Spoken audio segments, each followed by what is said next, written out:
They called it sharing, but how would you feel if your sister took your Tesla, your parents defended her, and the world believed them? I didn't argue. I documented everything. Until the day Grandma stood up, said 5 words. I've seen enough, sit down.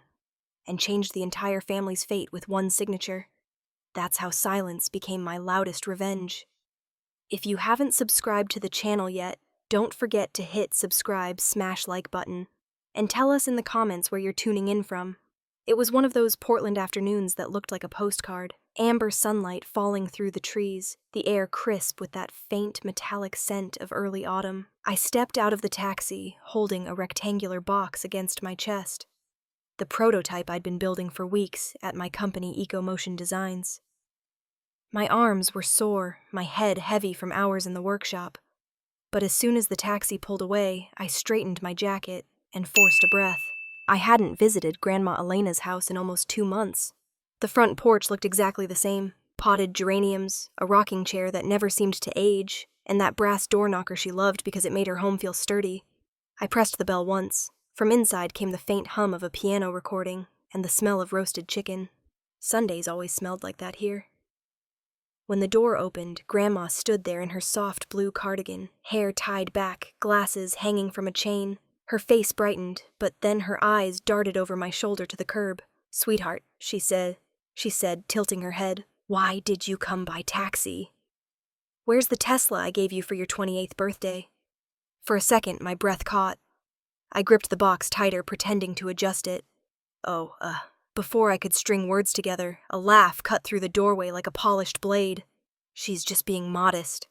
"Mom," my father called from the living room. "Bree's using the car." Makes sense, right? 2 sisters, 1 Tesla. Sharing builds character. His tone was light, almost rehearsed, the kind of charm he used at board meetings. My stomach tightened. Grandma's smile thinned confusion flickering behind her glasses. "Sharing," she repeated. That's when Bree appeared, phone in hand, the faint glow of a live stream bouncing off her face. She wore a white dress that caught the light just right, hair curled into effortless waves. Her followers must have been eating it up. "Hey guys," she chirped into the screen family Sunday vibes. She glanced at me, eyes glinting, then looked back at Grandma. "I'm just borrowing the car for a few shoots this week. It totally fits my new brand aesthetic." I wanted to ask what kind of aesthetic required my car, and my insurance, but I swallowed the thought. My father was watching, smiling like everything about this made perfect sense. Bree turned her camera toward me. "Say hi, Mads." I forced a small wave. "Hi," I said quietly. Then under my breath, "Just make sure you drive carefully." Bree winked. "Always do." The front door shut behind me with a muted thud. Grandma lingered a moment, eyes moving from Bree's phone to my father, then back to me. For a heartbeat, the air in the foyer went still. She didn't say another word, just gestured toward the hallway. "Come in, honey. Set that box down before your arms give out." I followed her through the house. The smell of rosemary drifted from the kitchen, and sunlight filtered through lace curtains, scattering soft patterns across the floor. Everything was in its place. The framed photos on the mantel, the china cabinet filled with glassware, the family portrait from the summer Bree turned 16, and I had braces. My father was pouring wine into crystal glasses, chatting with my mother in that too loud voice he used when he was pleased with himself. "See, Mom," he said to Grandma, "it's perfect. Bree's got these sponsorship deals coming in and the Tesla's great exposure for her. We're all about family collaboration these days." "Collaboration," Grandma repeated quietly. She looked at me, her expression unreadable. I felt my throat tighten. "It's fine, Grandma," I murmured. "She needs it more than I do, apparently." Apparently, she echoed, still watching me. Her tone was neither angry nor approving. It was measuring. I placed the prototype box on the dining table. "I just wanted to drop this off before heading back to Seattle tomorrow. Thought you might like to see what I've been working on." "That's wonderful," she said softly, touching the lid of the box, but her eyes drifted toward the window again, where the driveway sat empty. "Still, I didn't give you that car to share Madison. I gave it to you so you could get to work safely." My mother emerged from the kitchen, wiping her hands on a towel. "Mom, please, let's not start another debate about who owns what. It's a car, not a legacy." Grandma smiled politely. "No, dear, it's a gift. There's a difference." No one replied. My father cleared his throat, gesturing for everyone to sit. Bree hovered near the table, scrolling her phone, smirking when she caught my eye. I sat beside Grandma, the hum of conversation fading into the background. My father talked about the company. My mother asked Bree about her followers. No one asked about my project, or the sleepless nights I'd spent soldering wires and coding software. I stared at the box on the table, at my own reflection faintly visible in its metal lid. I realized then how loud silence could be, how it pressed against your chest until it felt like you might break. When the conversation lulled, Grandma leaned toward me and whispered, "Don't worry about the car. We'll talk later." Her voice was calm, but her hand on mine was firm, almost protective. I nodded, grateful, but uneasy. I couldn't shake the feeling that something in her tone wasn't just reassurance. It was promise. The afternoon light shifted golden and slow, spilling across the family photos. In one of them, Bree smiled wide at a talent show, my father's hand on her shoulder. In another, I stood off to the side, half cut from the frame, holding the trophy I'd won for science fair. I used to think that was just bad framing. Now it felt like a metaphor. As Bree's laughter filled the room again, I caught Grandma's eyes. She wasn't smiling. She was thinking, deeply, deliberately. And for the first time that day, I wondered if maybe her silence wasn't resignation at all.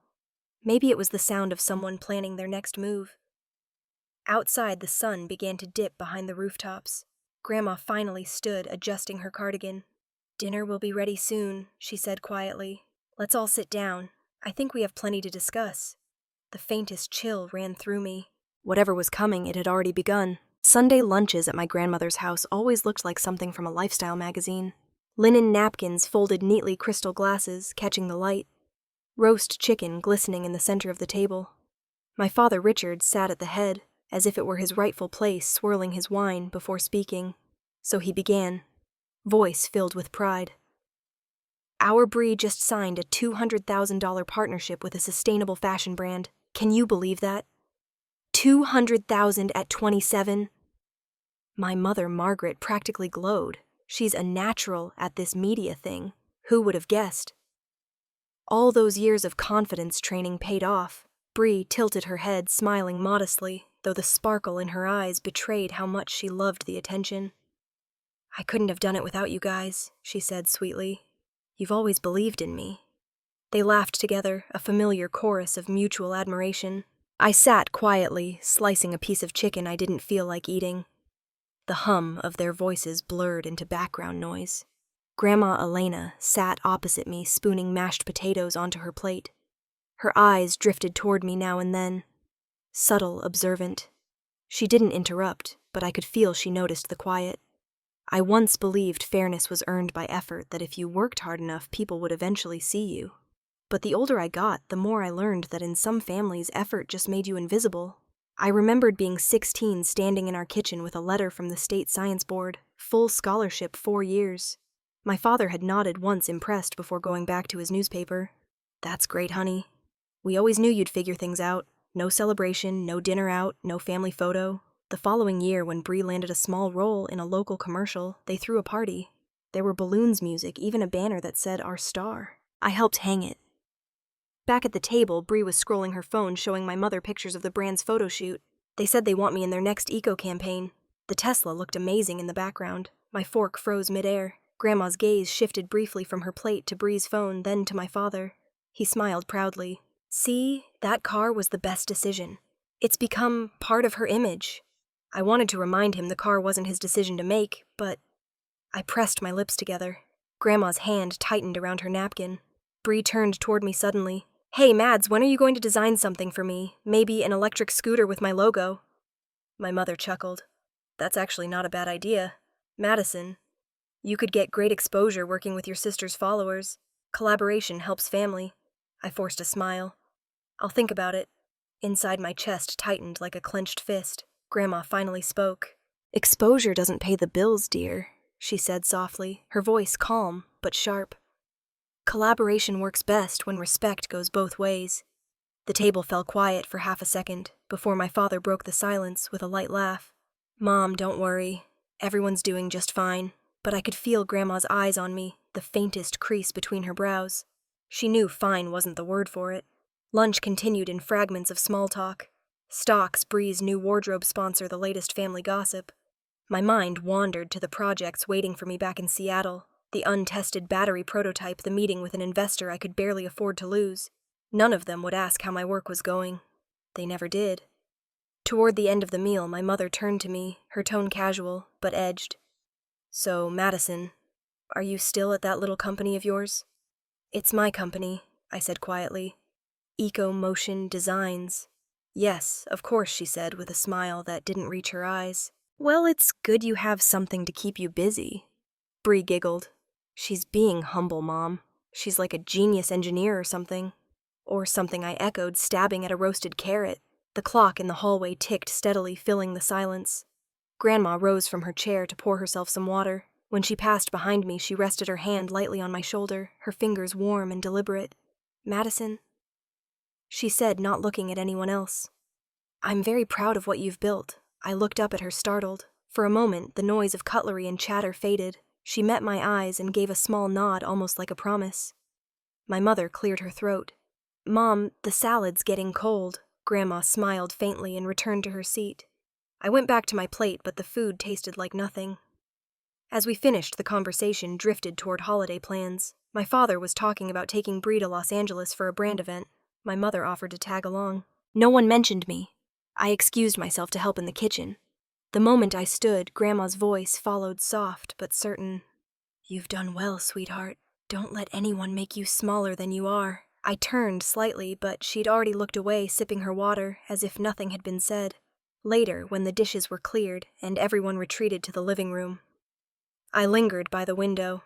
Outside, the sun had dipped lower, and the shadows of the maple trees stretched long across the yard. The laughter from the other room floated toward me, faint but sharp, like something rehearsed 1,000 times. I stayed there a moment longer, feeling the distance between us grow wider than the table had ever been. By the time I sat back down, Grandma was watching me again. Her eyes held a quiet understanding, one that felt like both comfort and warning. And that was the first time I realized her silence wasn't indifference. It was preparation. Something was building beneath that calm exterior, something I couldn't yet name. By the time I got back to my apartment in Seattle, the city was already wrapped in that gray drizzle that never quite turned into rain. My workspace looked like a war zone, schematics covering the desk. Spare wires tangled in small piles, 2 coffee mugs left cold since morning. I dropped my keys, booted up my laptop, and tried to focus on the new battery model that was supposed to ship next week. But then a new email notification flashed across the corner of the screen. "Suspicious activity detected," it read. My stomach sank. I clicked it open. The subject line was from the bank. "Unusual spending over the past 90 days. Total $68,400. My fingers hovered over the trackpad. The list of charges scrolled down like a punch in slow motion. Payments to a photography studio in Los Angeles, a marketing agency, an online prop vendor. Every single one labeled Brianna Cole content. For a second, I didn't move. I just stared at the numbers, the decimal points, the dates. 3 months of transactions that didn't belong to me but pulled directly from my business account. My pulse pounded in my ears. I grabbed my phone and called my mother. She picked up on the second ring, her voice light as if I'd just called to chat. "Hi, sweetheart. How's work, Mom?" I said, trying to keep my voice steady. "Did you or Bree use my business card for anything recently?" There was a short pause, the kind where you can hear someone deciding whether to lie or to soften the truth. "Oh, honey," she said finally. "Bree just borrowed it for a few campaigns. She needed to pay a studio deposit, and her card limit was tight. It's all family, right? We're just helping her invest in her future." $68,000, I said quietly. "What?" "That's how much was spent. 68,000, Mom." She laughed nervously. "You're exaggerating. Bree said it wasn't that much. It's all temporary. When the brand deal pays out, she'll cover it." "You don't need to make this a big thing." The words hit me like cold water. "A big thing," I repeated. "Mom, that's my company's money. My payroll, my rent, my inventory. Oh, Madison, you always stress too much. You're so independent you'll recover. Think of it as a family investment. When Bree's brand grows, it benefits everyone. We all win." I closed my eyes, feeling the anger rise from somewhere deep, sharp, and electric. "You didn't even ask me," I said. She sighed, exasperated now. "You're overreacting. Your grandmother taught us to share. Don't forget that." I almost laughed. The irony burned in my throat. "Yeah, I said softly. I don't think that's what she meant. Before she could answer, I ended the call. My hand trembled as I set the phone down. The apartment was silent except for the rain tapping the windows. For a long time, I just sat there watching the cursor blink on my computer screen. It felt like something inside me had shifted, like a thread pulled too tight, ready to snap. I opened my banking app and double-checked every charge. They'd linked my business card to a digital wallet labeled Family Fund, My Family Fund. I wanted to throw the laptop across the room. Instead, I opened a new spreadsheet. I started typing dates, vendors, amounts. Each row felt heavier than the last. When I hit row 47, my hands started shaking. By row 60, my jaw hurt from clenching it. Every time I thought I was done, another transaction appeared. A paid influencer retreat, a prop order hotel bookings for Bree's content trips. The printer whirred to life as I hit print all. Sheets of paper spilled out onto the desk covered in black ink and disbelief. The sound filled the apartment, mechanical and relentless, like it was printing the proof of my own stupidity. Outside, thunder rolled in the distance. I leaned back, staring at the ceiling, my heartbeat still uneven. For years, I'd convinced myself that helping them was the right thing. Paying for broken heaters, tuition gaps, temporary loans. It had all felt manageable. Until now. I walked to the window, pulling the curtain aside. The city lights blurred in the rain, red and gold reflections smearing across the glass. Somewhere down there, people were heading home, stopping for coffee, calling friends. I felt completely detached from it all. My laptop pinged again. Another email, this time from Bree. The subject line read, "Thanks, sis." I opened it. A single line, "Promise I'll pay you back soon." The Tesla looked amazing in my last shoot. "You'll love the video." I stared at the screen until the words blurred. In that moment, something inside me hardened. It wasn't rage, not yet. It was the quiet realization that they didn't see me as part of the family. They saw me as its foundation, the invisible one that could hold their weight. I turned back to the printer, grabbed the stack of pages, and began highlighting every charge in yellow. The fluorescent ink glowed under the desk lamp, like evidence in a courtroom. The rain outside intensified, steady, rhythmic, a reminder that time was still moving, even when everything else had stopped. I made coffee, though it was already midnight. The bitterness steadied me. The spreadsheet sat open, an ugly monument to misplaced trust. This wasn't about a car anymore. It wasn't even about money. It was about how easily they assumed I'd say yes, because saying no had never been an option. By 2 a.m., I'd labeled every charge, scanned the documents, and saved them twice, once on my hard drive, once in the cloud.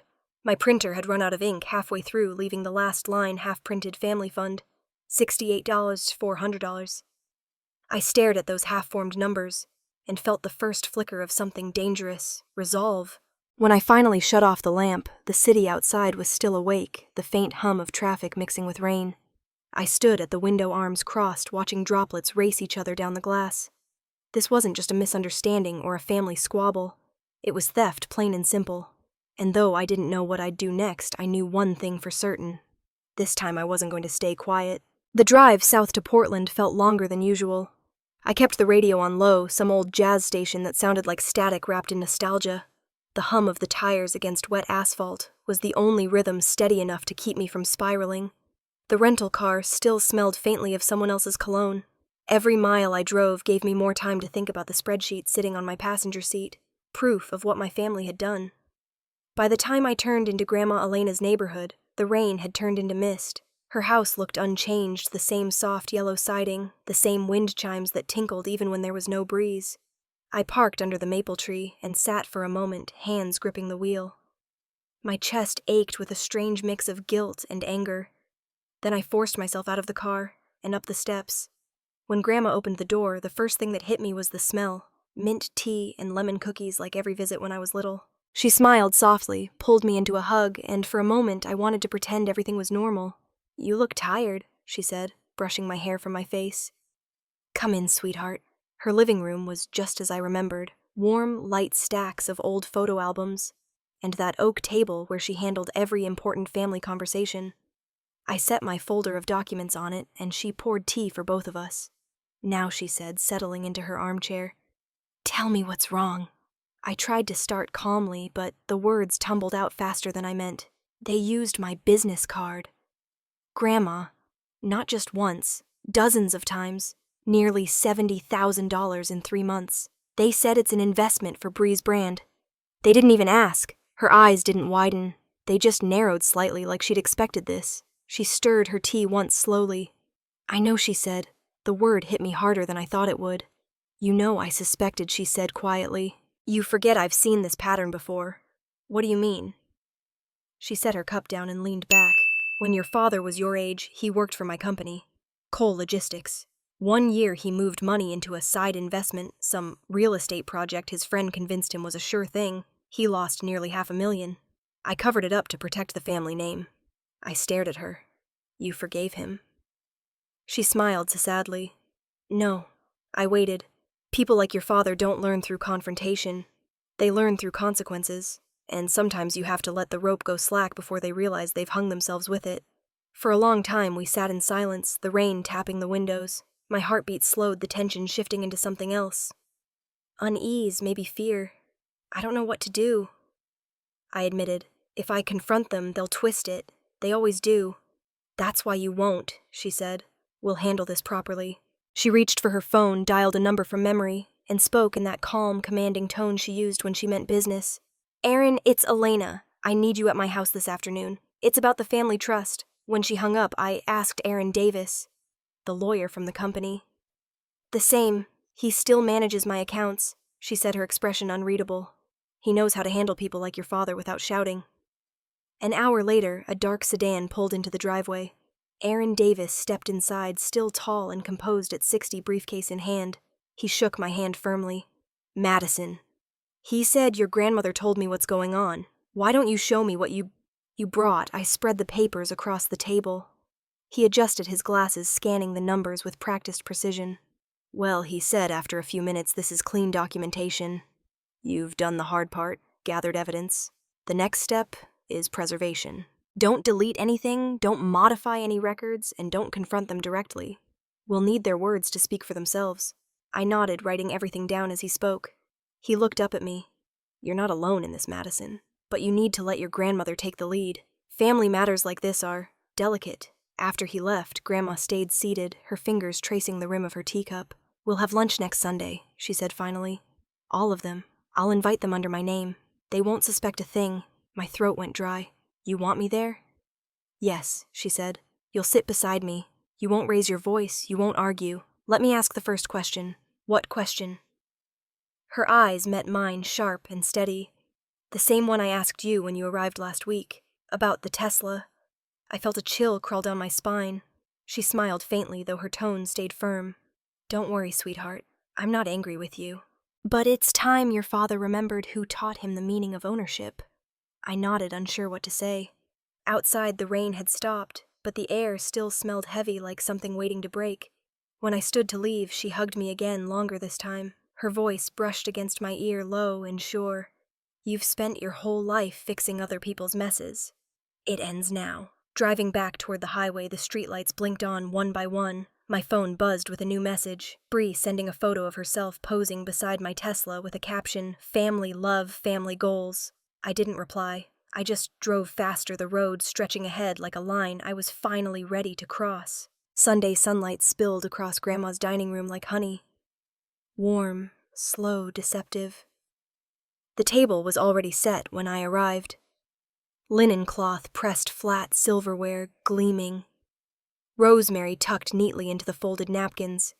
Everything looked perfect, which meant something was about to go wrong. Bree's voice reached me before I even stepped fully inside. "Hey guys," she chirped, holding up her phone. "Sunday vibes with the fam." The little green light on her camera blinked at us like an intruder. My father laughed loud and approving. "You're a natural at this, Bree. You make everything look so polished." "Thanks, Dad," she said, angling the phone to capture her smile. "People love authenticity." Authenticity. The word hung there ridiculous. I took my seat at the far end of the table beside Grandma, lowering my eyes to the untouched salad in front of me. The room smelled of roasted chicken and garlic, but underneath was tension, sharp and invisible like static before a storm. My mother moved briskly around the table, making sure every glass was full, her bracelets clinking as she poured water. My father chatted about a new contract at the logistics firm, his words smooth, practiced, oblivious. Then Bree's voice broke through again. "Mom, tilt the light toward me. The reflection looks weird on camera. Sweetheart, It's dinner, my mother said, laughing nervously. I know, Bree replied, still adjusting her angles. People love when I post family content. It's relatable. Grandma's gaze lingered on her for a long moment, the way a teacher looks at a student who hasn't realized she's failing the test. Then calmly she said, "Let's eat before everything gets cold." We bowed our heads for a short blessing. Forks clinked plates past.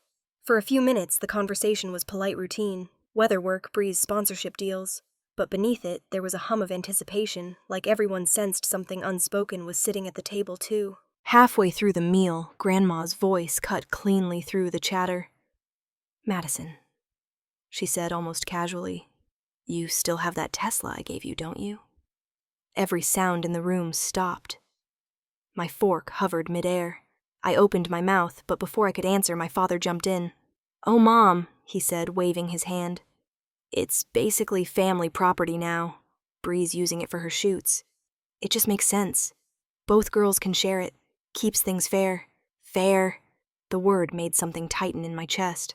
Bree didn't look up from her plate. She was smiling that smug little curve of satisfaction that made me want to reach across the table and shake her.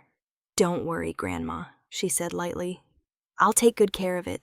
I even had it detailed last week." "You detailed it," I said before I could stop myself. "With whose card?" Bree blinked, feigning innocence. "Relax, Mads. It was just a minor expense. You know, for content." My father shot me a warning look, the kind he used when I was 12 and had embarrassed the family by correcting him at a dinner party. Now, he said, "Let's not turn this into an argument. We're all family here." The silence that followed wasn't peaceful. It was heavy, like fog pressing against the windows. My mother tried to laugh it off. "At least the car's still in the family, right, Mom?" No harm done. Grandma lifted her teacup, took a slow sip, and set it down. Her expression didn't change, but her voice did, still calm, but lower, sharper at the edges.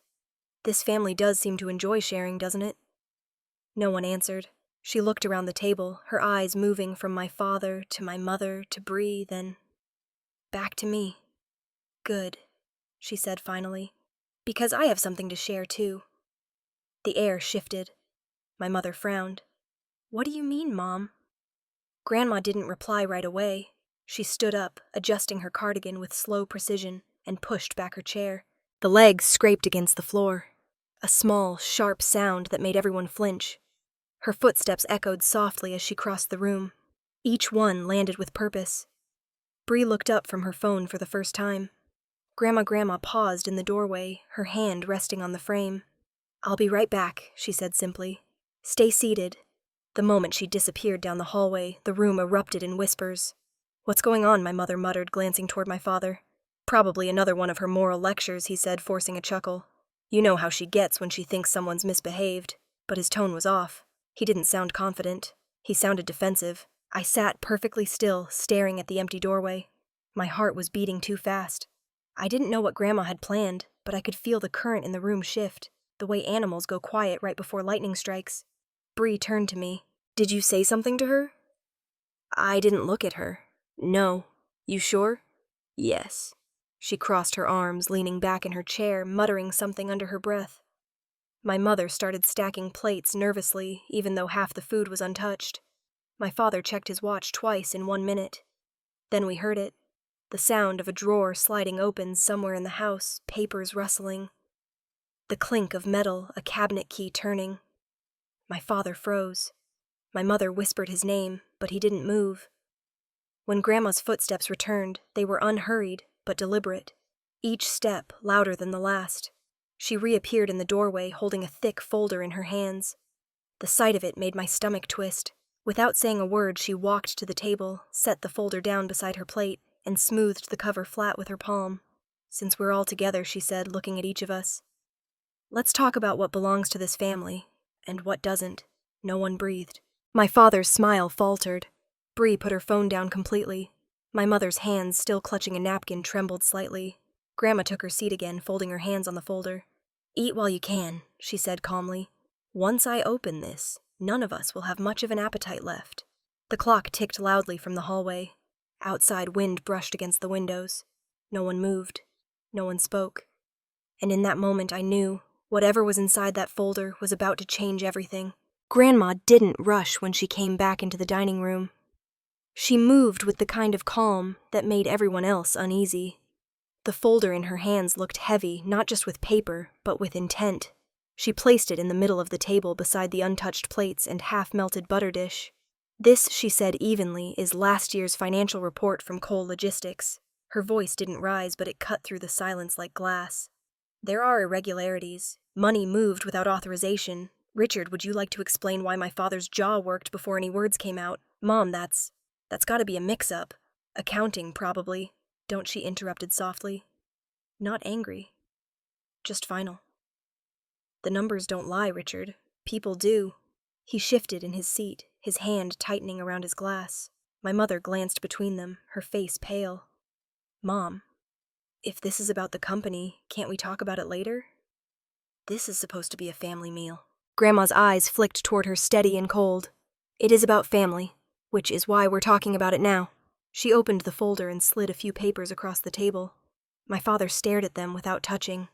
I caught a glimpse. Company transfers signed under his name routed through personal accounts. Grandma didn't stop there. She reached for the second folder thinner, with a blue ribbon clipped to the top. "And this," she said, "is the trust I established in 2015. My father froze. "Mom." She ignored him and continued, her voice steady. "It outlines 3 assets: the Tesla I bought for Madison, the lake house, and a share of Cole Logistics stock, all of it managed under this trust." She looked directly at me. "And the sole beneficiary is Madison Cole." The room went silent, except for the faint tick of the grandfather clock behind us. My mother's hand flew to her chest. "That can't be right," she gasped. "Very right," Grandma said calmly. "Richard was only a temporary trustee, an administrator, not an owner. And when that administrator misuses funds and acts without integrity, the trust reverts to me." My father's voice cracked softer now. "Mom, you can't just accuse me." "I'm not accusing you," she said, turning a page. "I'm citing evidence. This document was filed under your authorization, wasn't it?" She pointed to his signature. He looked like someone had drained the color from his face. "I didn't mean..." Grandma leaned forward, her eyes sharp. "You didn't mean to get caught." No one breathed. Even Bree's phone sat silent on the table, face down for once. I didn't move, didn't speak. My hands were locked together in my lap, nails digging into my skin. I wanted to look at Grandma to thank her, but I couldn't move under the weight of the moment. Bree finally broke the silence, her voice small. "Wait," she said, her throat tight. "Does that mean all of this isn't Dad's?" Grandma turned her gaze on her. "It means the car you've been using, the one you called a prop for your brand, doesn't belong to you, or to your father. It belongs to Madison. It always has." Bree's face fell. Her eyes darted toward me, wide and wet, like she wanted to say something but didn't know how. My mother tried to intervene again. "Mom, please, let's not do this in front of the girls. This is humiliating." "Humiliation," Grandma said quietly, "comes from actions, not consequences." No one dared to speak after that. The clock ticked again. 1, 2, 3, slow beats. Somewhere in the kitchen, a pan settled with a soft clang. Grandma turned back to my father. "Do you have anything to say, Richard?" He looked down at the papers in front of him. His lips moved, but no sound came out. Then finally he shook his head. "That's what I thought," she said softly. The silence that followed wasn't like the quiet before. It was heavier, colder. Bree's shoulders hunched, her mascara smudged. My mother's breathing came in shallow bursts, her hand trembling on her wineglass. Grandma closed the folder carefully, aligning the corners with precision, and set it beside her plate, as if she were finishing a board meeting instead of dismantling a family. "Well," she said at last, her tone almost gentle, "we might as well eat. The chicken's getting cold." No one reached for their forks. The grandfather clock ticked again, louder this time, echoing down the hall. I could hear the faint drip of a faucet from the kitchen, the rustle of the wind against the windows. I stared at my plate, the rosemary sprig lying limp across the chicken, the scent now bitter instead of comforting. In that moment, I realized this wasn't just a confrontation. It was a reckoning. A trial without a courtroom, a sentence without a judge. Grandma's words still hung in the air, sharp as glass. "The numbers don't lie. People do." And for the first time, my family had run out of lies to tell. 3 days after that lunch, silence became a luxury no one in my family could afford. The story leaked faster than anyone expected. It started with a whisper inside Cole Logistics. A former accountant who had quietly left the company mentioned over coffee with a journalist that my grandmother had changed the trust and stripped my father of control. Within 24 hours, it wasn't a whisper anymore. It was a headline.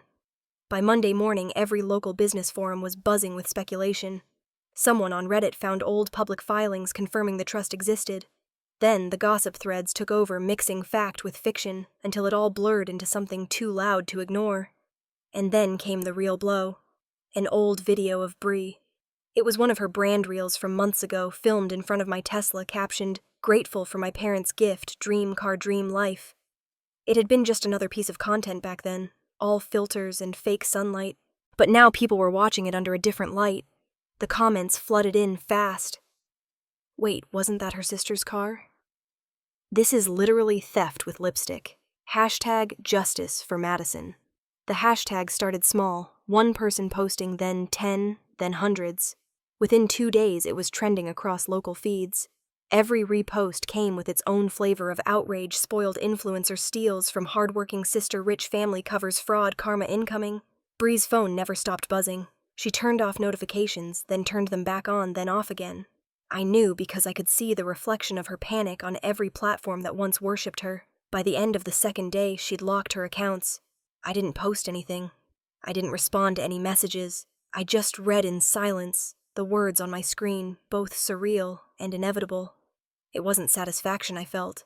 It was something colder, quieter. For the first time in years, I didn't have to explain myself. The truth was doing it for me. Meanwhile, at Cole Logistics, things escalated. The board called an emergency meeting on Wednesday. My father was summoned at 9 a.m. sharp. Grandma didn't attend. She didn't have to. Her lawyer did. Inside the glass conference room, according to someone who later told Grandma's assistant, the atmosphere was brutal. Claire Nguyen, the lead auditor, stood at the front with a projector showing every questionable transaction my father had signed off on. There was no yelling, no chaos, just a slow, methodical dismantling of his authority. When she finished, the CEO asked a single question. "Do you dispute any of these?" My father hesitated, then said quietly, "No." That was all it took. The board voted to suspend him pending investigation. By evening, the company's internal email went out. Richard Cole has stepped back from his position to allow for a full review. He wasn't fired, yet, but everyone understood what stepped back really meant. My mother tried to control the narrative the only way she knew how, by posting. She uploaded a Facebook photo of her and Bree in the garden with the caption, "Families have misunderstandings. We're all learning to forgive." It might have worked 10 years ago. Now the comments rolled in fast and merciless. Misunderstanding. "She stole her sister's car. Your husband embezzled from a trust. That's not forgiveness, that's fraud. You raised monsters." By the time she deleted the post, screenshots had already made their way to gossip pages. I watched it all unfold from my apartment, the Seattle skyline hazy through the window. My phone buzzed every few minutes, notifications, calls from coworkers, a text from Lydia, my investor. "If you need PR help, I can connect you to someone discreet," I typed back. "Thank you, but I'm fine." The truth didn't need spin. It was loud enough on its own. That night, I sat at my desk and opened a new document. I typed one line at the top, Phase 1 of truth containment by exposure. It wasn't revenge. It was documentation. The same thing I'd always done, only this time the evidence wasn't buried. It was public. I thought of my father alone in his office, staring at the wall of family photos, where Grandma still smiled down from her frame. I imagined him realizing that for the first time in his life, there was no one left to clean up after him. I thought of Bree sitting in front of her mirror with tears cutting through her makeup, deleting video after video, trying to erase herself from a version of the internet that no longer loved her. And I thought of my mother scrolling through comments she couldn't control, realizing that all the carefully curated perfection she'd built had finally cracked. In the end, I didn't need to gloat or post or explain. When the truth finally speaks, it doesn't need a narrator. I closed the laptop, the words on the screen blurring slightly in the dim light. The rain started again outside, soft against the glass. For the first time in weeks, I didn't feel angry, just steady. Whatever came next, it had already begun. A week later, my office at EcoMotion felt heavier than usual. The air itself seemed to hum with tension, every employee moving quietly. Eyes darting toward me but quickly away again. Rumors had started leaking through the industry. Half-truths about my family's scandal, whispers about my father's suspension, speculation about whether I was still financially stable. By the time my assistant poked her head into my workspace to say Lydia Hartman just arrived, with her lawyers, my stomach had already tightened into a fist. Lydia walked in wearing a charcoal blazer and an expression that could slice through glass. Two of her associates followed, setting down briefcases and tablets like soldiers preparing for a briefing. She didn't sit. She simply folded her arms and said, "I need to know the state of your finances, Madison. If your family's mess affects EcoMotion, I have to protect my investment." The room went so quiet, I could hear the faint whir of the air conditioner. I stood, keeping my tone level. Of course, I said, reaching for the folder I'd been building for days. My hands didn't shake this time. I slid the stack of papers across the table to her. "These are the company statements, bank records, and project budgets. Every questionable transaction came from a separate account that was compromised by family use. EcoMotion's accounts were never touched." She glanced at me once before opening the folder. "And you can prove that I nodded. Down to the last cent. I took back full control last week. We're clean." For the next several minutes, the only sounds were paper shifting and pens clicking. Lydia flipped through the records with sharp precision, her eyes scanning her expression unreadable. The two lawyers murmured quietly behind her, reviewing figures on their tablets. When she reached the final page, she closed the folder slowly, then leaned back. "You know, most founders would have tried to hide this," she said. "I don't hide from what's true," I said quietly. Her mouth curved, not quite a smile, but something close. "Good answer." She turned to her associates. "Leave us for a minute." When they stepped out, she exhaled and looked at me again. "Madison, you remind me of myself 10 years ago. Back then, I had to choose between protecting my reputation and standing by my integrity. I chose integrity. It cost me a lot, but it gave me everything later." I met her gaze, unsure what to say. "You're not just clean," she said finally. "You're courageous. I'm increasing my investment by $300,000. Use it wisely." I blinked. "You're serious?" She nodded once. "EcoMotion deserves someone who doesn't flinch when the truth gets messy." For the first time in what felt like months, I let out a breath that didn't hurt. "Thank you," I said softly. She smiled, gathering her things. "Don't thank me. Just build something worth the noise." Then she was gone, her heels clicking down the hallway, leaving the scent of her perfume and a strange sense of peace in her wake. When the door closed, I sank into my chair. The office around me seemed lighter, like the walls had stopped leaning inward. Through the glass, my team peeked toward the conference room, waiting for a sign. I gave them a thumbs up. Relief rippled through the space, small smiles breaking out among the engineers and designers. Later that afternoon, I began the next step, rebuilding. We needed fresh energy. New ideas, people who believed in what we were doing. I opened the hiring portal and scrolled through applications. One name caught my attention. David Kim, mechanical engineer, recent MIT graduate, specializing in renewable transport systems. His cover letter was short but earnest. "I want to learn how to build things that give people freedom." That line stopped me cold. Freedom. The very thing I'd been chasing for years without realizing it. The interview was scheduled for Thursday. David showed up in a worn gray jacket and sneakers splattered with paint. His handshake was confident, but his voice carried that nervous excitement I remembered from my own first startup job. "Why EcoMotion?" I asked. He smiled. "Because you're not just building machines, you're building independence. I watched your last prototype demo online. It wasn't flashy, but it worked. And it made sense. I want to work somewhere that builds things that matter." I studied him for a moment, then nodded. "You're hired." His face lit up. "Seriously?" "Seriously," I said. "You start Monday." After he left, I stood by the window overlooking downtown Seattle. The sun was setting, washing the skyline in deep gold. Traffic crawled below headlights, stretching like threads of light along the freeway. The city had that quiet hum it always did at dusk, alive, indifferent, full of promise. For the first time in months, I didn't feel like I was surviving. I felt like I was moving forward. I stepped out onto the small balcony connected to my office. The air was cool, carrying the faint smell of rain mixed with the metallic tang of the bay. I rested my hands on the railing, closed my eyes, and let the wind hit my face. Sometimes trust doesn't come from hiding the truth. It comes from standing in it long enough for others to see you haven't broken. Behind me, the printer hummed softly, spitting out new schematics, new beginnings. The weight that had followed me for weeks began to ease, fading into the Seattle twilight. By the time the last light disappeared behind the skyline, I finally allowed myself a small smile. The storm had done its damage, yes, but it had also cleared the air. The following month, Grandma was hospitalized. The doctors called it a precaution, but the way my mother's voice trembled when she told me said otherwise. I drove down to Portland that same night, the highway quiet, except for the hum of the tires on the wet pavement. When I arrived, the hospital smelled like antiseptic and lavender soap. The nurses were kind but brisk, guiding me through the corridor lined with identical white doors. Grandma's room was at the end of the hall. I stopped outside for a moment, bracing myself, then pushed the door open. The light was sterile, almost too bright. Machines beeped softly beside her bed, their rhythm strangely comforting. Grandma lay propped up on 2 pillows, her skin pale, but her eyes alert as ever. When she saw me, her lips curved into a faint smile. "Madison," she said, her voice thin but steady. "You look exhausted."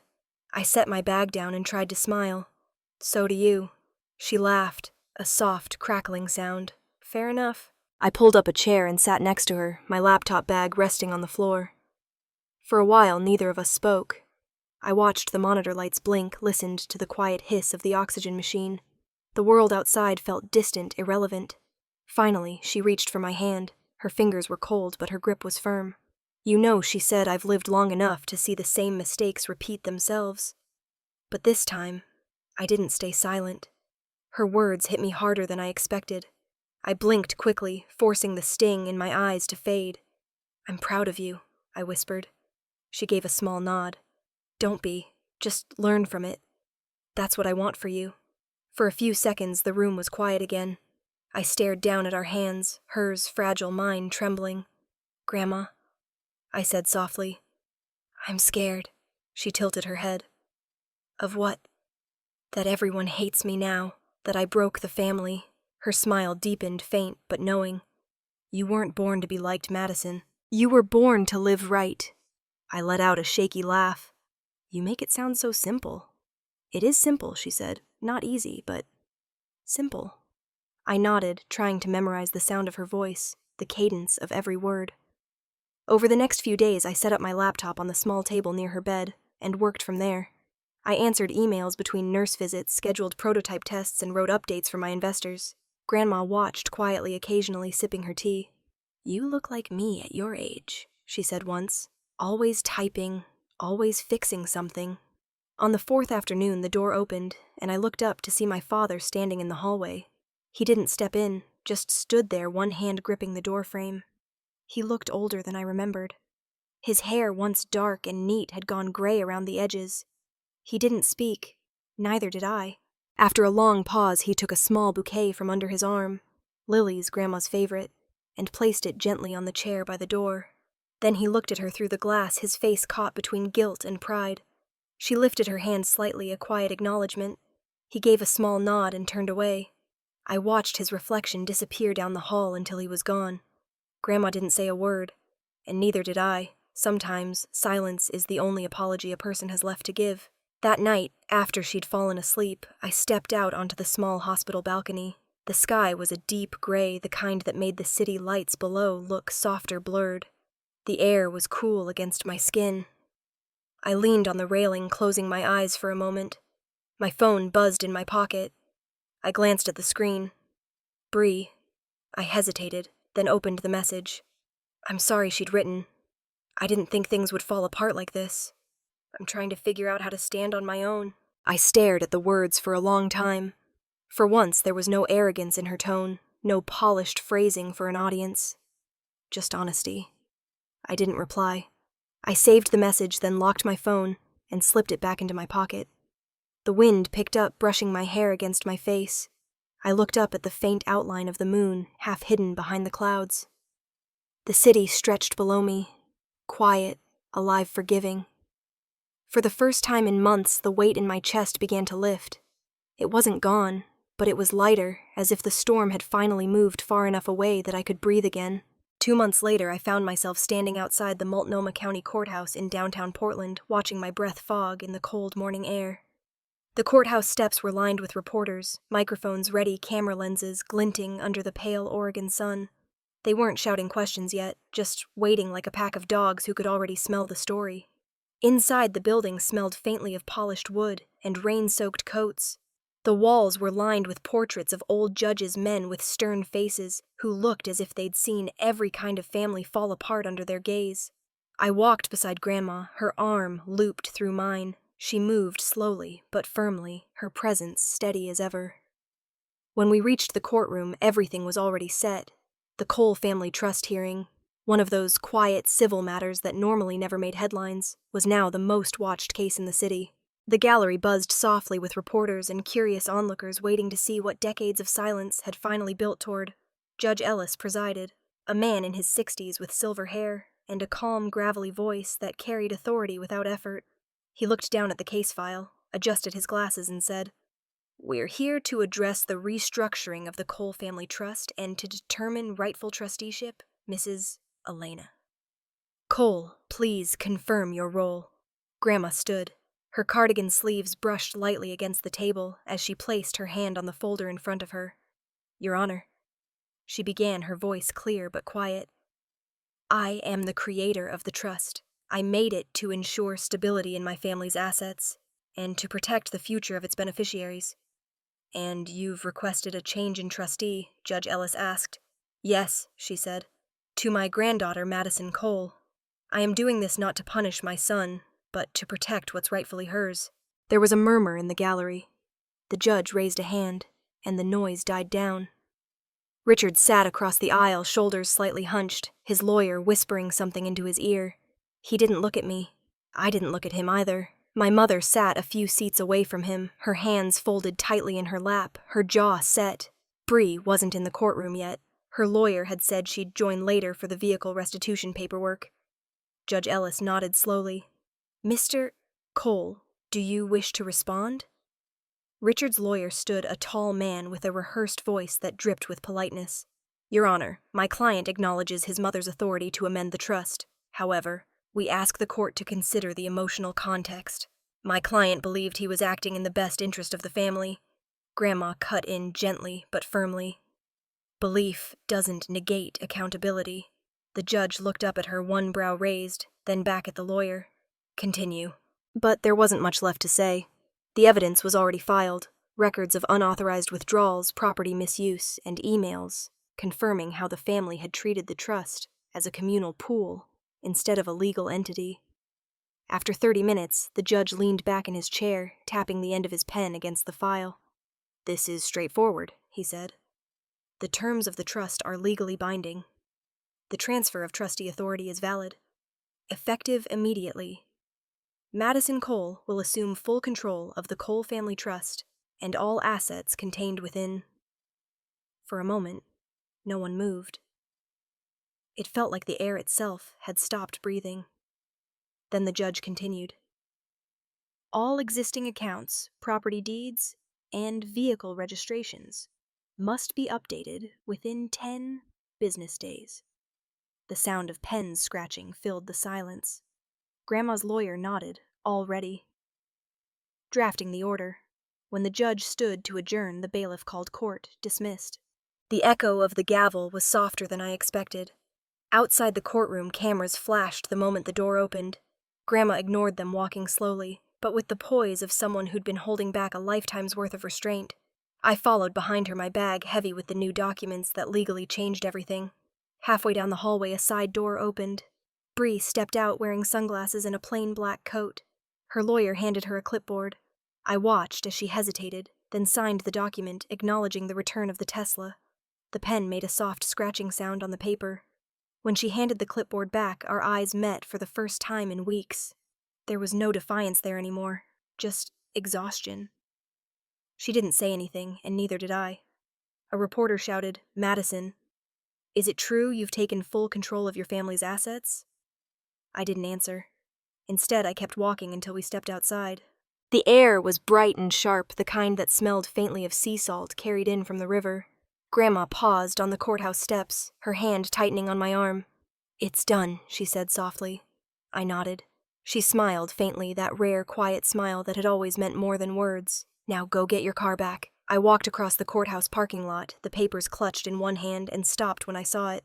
My Tesla, freshly washed, parked neatly in the space marked reserved. Someone must have detailed it for the hearing. The sunlight hit its silver surface, blinding for a moment.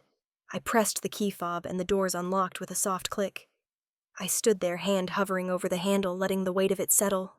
That key wasn't just a piece of metal. It was proof that the years of silence had meant something, that standing up hadn't been for nothing. I slid into the driver's seat. The interior smelled faintly of leather and something floral, probably Bree's perfume. The irony didn't sting as much as I thought it would. I started the engine. The dashboard lit up and a low hum filled the car. Outside, flashes went off again, but they sounded far away, like static from another life. As I pulled out of the lot, the wind caught my hair through the open window. For the first time in years, breathing didn't feel like a chore. The sunlight reflected off the hood, sharp and clean, and I realized the truth about that car. It had never been a luxury or a symbol of status. It was freedom, and for the first time I was driving it for myself. 6 months passed before life began to feel normal again, though normal looked nothing like it used to. The silence that followed the court hearing stretched long, but it wasn't heavy. It was peaceful, like the air after a storm that had finally wrung itself out. My father moved to Salem, taking a quiet consulting job at a small logistics company. From what Grandma told me, he kept to himself, drove an old pickup truck, and spent weekends fishing at the lake near his apartment. He'd gone from a man who gave orders to a man who followed them, and somehow that seemed right. My mother deleted her social media not long after the hearing. The last post she ever made was a single photo of her garden, a row of lavender, the caption, "Just a heart." Now she spent her days cooking, sewing, and hosting quiet dinners for the neighbors, who didn't ask too many questions. Grandma said she seemed happier that way. Maybe peace for her had finally become more important than appearances. And then there was Bree. Her face had vanished from the glossy screens where it used to live 24 hours a day. A month after everything imploded, she started a new channel. Life After Luxury. The first video was filmed in her small one-bedroom apartment, bare walls, second-hand couch, a single houseplant drooping in the corner. She titled it, "Starting Over." In the video, she looked straight at the camera, makeup-free voice trembling. "I used to think success was about being seen," she said. "Now I think it's about being able to look in the mirror and not flinch." The views were modest, a few thousand at most, but the comments were kind. People thanking her for being honest, for not pretending anymore. For the first time, she was being watched for who she was, not who she performed to be. As for me, my world expanded in ways I hadn't planned. Eco-motion was thriving again, not just because of the new funding, but because of the team we'd built. We'd launched our latest project, the Eco-motion Mini, a compact mobility unit designed for people with physical disabilities. Watching a customer test it for the first time, a veteran who hadn't been able to move independently in years, was the kind of moment that rewrote what success meant for me. When the local news ran a feature about our work, the headline read, "Madison Cole, the engineer who turned survival into resilience." I didn't recognize the woman in the article right away. She looked steady, calm, self-assured. The version of me that once asked for permission to exist was gone. The product launch took place in a renovated warehouse downtown. String lights hanging above rows of chairs, the smell of coffee and machine oil mingling in the air. I stood at the podium, thanking the investors, the engineers, the customers who'd believed in what we were building. When the applause came, I caught sight of 2 figures standing quietly near the back of the crowd. My parents. They hadn't told me they were coming. My father was in a gray jacket, looking smaller somehow, his hands clasped behind his back. My mother stood beside him, her face soft, uncertain. They didn't approach during the event. They just watched. After the speeches, as people began to leave, I felt someone step close behind me. I turned, and there he was. My father holding an envelope. He didn't meet my eyes at first. I wanted to contribute, he said, his voice lower than I remembered. "It's a check. For the Elena Foundation." The foundation had been Grandma's idea, our way of channeling a portion of Eco-motion's profits into scholarships for young engineers, especially women who'd been told they weren't enough. I looked at the envelope, then at him. "Thank you," I said simply. He nodded once. My mother smiled faintly, her eyes glistening, and whispered, "We're proud of you. No apologies, no explanations, just that," and somehow it was enough. As they turned to leave, I saw Grandma watching from across the room, her cane resting against the table. She gave me a small, knowing nod, the same one she used to give when a long equation finally balanced. The music faded, the guests trickled out, and the warehouse emptied until only a few of us were left packing up. That's when Bree appeared at the doorway, dressed simply in jeans and a flannel shirt, holding a small camera bag. She hesitated for a moment, then walked toward me. "I wasn't sure if I should come," she said quietly, "but I wanted to see it. It's beautiful." "Thanks," I said. "I'm glad you did." She bit her lip, eyes glistening. "You did it?" "You really did." Before I could respond, she stepped forward and wrapped her arms around me. It wasn't dramatic, just real, warm, tentative at first, then firm. "I'm trying to be better," she whispered. "I know," I said. "So am I." When she pulled away, I saw something in her expression that hadn't been there before. Humility, maybe even peace. As she left, I turned off the last row of lights. The glow from the city spilled through the windows, reflecting off the newly printed Eco-Motion banner. Not every mistake needs an apology. Some just need proof that change is possible. I stood in the quiet, feeling the hum of the machines, the faint vibration of the world moving forward without bitterness. For the first time in a long while, it didn't feel like starting over. It felt like finally arriving. Spring came to Portland like a sigh of relief. Soft, slow, forgiving. The air was crisp but gentle, the kind of air that made everything feel freshly washed. I drove along the Columbia River that morning, sunlight flickering through the windshield, my grandmother in the passenger seat holding a paper cup of tea. The Tesla hummed quietly beneath us, smooth and confident, the way it always did when the road was wide and clear. She wore her favorite scarf, the blue one, with tiny embroidered cranes. Her silver hair was pinned up neatly, her sunglasses reflecting the long stretch of water beside us. "You know," she said after a while, "I don't think I've ever seen this river look the same twice." I smiled. "Maybe it's because you never look at it the same way twice." She chuckled softly, a sound like worn silk. "You might be right about that." For a while we didn't speak, the car filled with the faint rhythm of tires against the asphalt and the distant call of seagulls. Then, almost casually, she asked, "Have you ever thought about what this car represents?"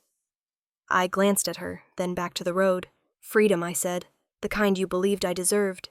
She nodded, satisfied. "I bought it so you could go farther, not faster.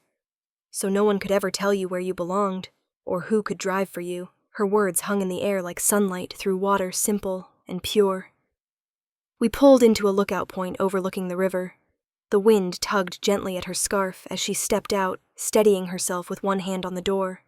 The river glimmered under the pale gold light, wide and calm, stretching endlessly toward the horizon.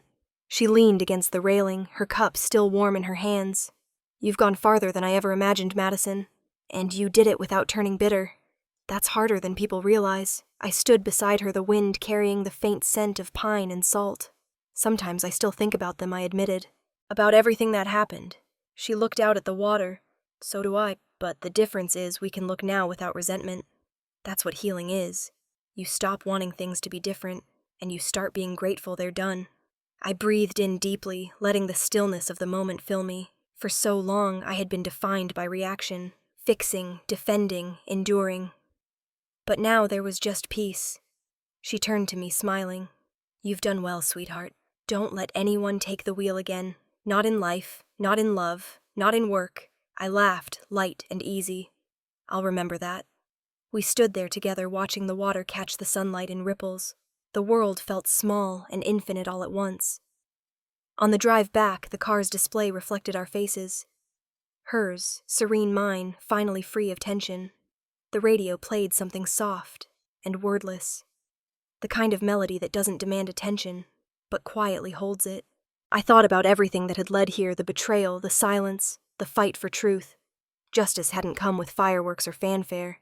It had come like the tide, steady, inevitable, unstoppable, once it began. As we crossed the bridge, Grandma looked over at me again. "You know what I've realized? What justice doesn't need noise," she said. "It just needs someone brave enough to say, 'Enough.'" I nodded, watching the road stretch out ahead. Sunlight glinting on the water below. The city skyline shimmered in the distance, alive and bright. When I pulled up to her house, she rested her hand over mine before I could turn off the engine. "You've built something good, Madison. Not just a company, a life. Don't ever hand it away again. I won't." I said, and I meant it. She smiled, opened the door, and stepped out.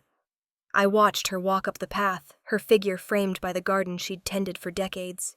When she turned and waved once before going inside, the moment felt like a full circle closing. I sat there a minute longer, hands on the steering wheel, sunlight pouring across the dashboard. The world outside was quiet, unhurried, alive.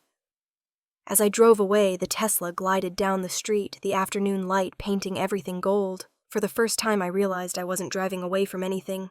I was simply moving forward. Justice, I thought, isn't always about winning. Sometimes it's just about reclaiming yourself. If you've ever been underestimated, dismissed, or made to feel small, remember this. Your silence, your persistence, and your truth are stronger than any noise they make about you. Because sometimes the most powerful kind of revenge is peace. And peace, once earned, is the one thing no one can take away.